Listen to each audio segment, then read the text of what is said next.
Hey guys, so tonight is the big night. I'm going to take this on a little road test for the very first time.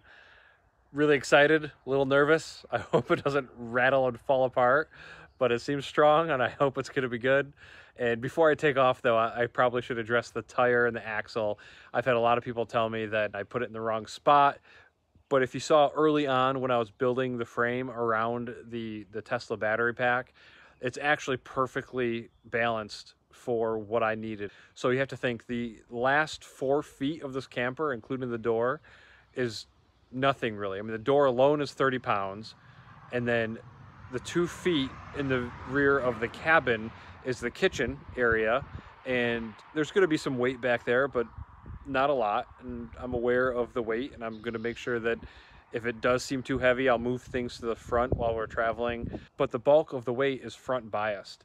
So the Tesla battery pack alone is 1,300 pounds. I think it's actually like 1,330. And those battery packs have extra weight in the front because they do double stack the front module. So it is extra heavy in the front. I've checked the tongue weight before and I was around 260 pounds. And I estimate the whole trailer is going to be around 18 to 2,000 pounds. So it's pretty much right on target.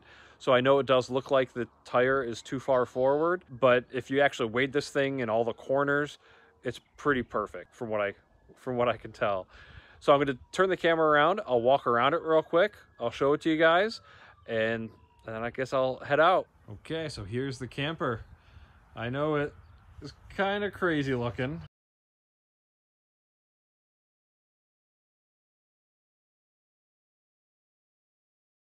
The light isn't connected yet, but I did want to actually just get it up there mounted at least. Obviously I have the license plate in there in place.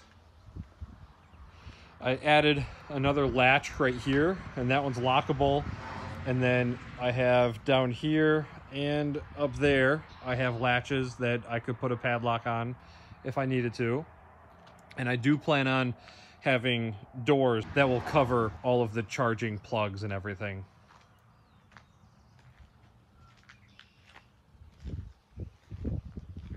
And it looks fairly level in the driveway. My driveway is slanted, but it looks pretty good. But all right, I guess that's it. I will get my wife to hold the camera and I will head out.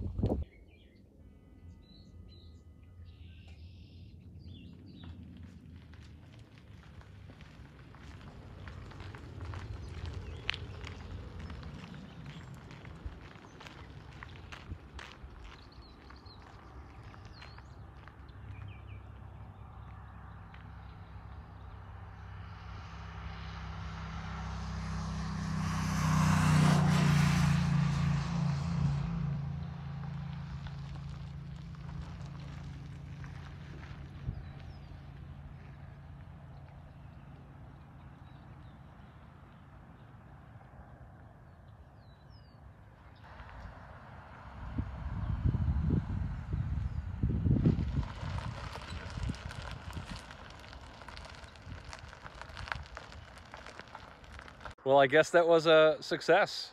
I only got up to 36 miles an hour, but nothing blew apart. It all stayed in one piece, and it looks pretty good. I towed like it wasn't even there, so that was great. So what I'm gonna do now, while I still have a little bit of sunlight, is take it around the block. I'll go up a little faster and see how it does. If it's gonna fall apart, I'd rather have it happen now than 2 states away. So yeah, I'll take it for another trip and come back and report. Well, I just got back from a faster road test. I got it up to about 62, and man, this thing pulls perfectly. I couldn't be happier. The torque from my car, from the EV, was so good, I didn't even know it was there. EVs really are made for pulling. They're a perfect pull vehicle, except for that little problem of range, which is part of the reason I'm building this, to help overcome that kind of the range loss that you're gonna have. But wow, this thing pulled so well. I was watching it in the rearview mirror. At one point, I almost missed my turn because I kept looking in the rearview mirror, or the side view mirrors, and I had to hit my brakes pretty quickly to make this left-hand turn. It didn't shudder. It didn't freak out. It pulled so well. I'm so happy. It's just amazing. I can't believe I'm at this point that it's here, it's mobile, and we could start thinking about doing some camping trips.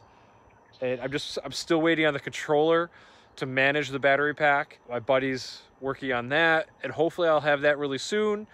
And then we can take longer distance trips, and I can actually test the range and see what I'm going to get with this thing. But wow, so thank you guys so much for watching and sticking with me through all of this stuff. I know it's really crazy looking, but it really should be pretty efficient. But more road testing is going to be required, which I'm all for. I really can't wait to get it out there on the open road. But yeah, thanks a lot for watching, and I hope you enjoyed this video. See ya.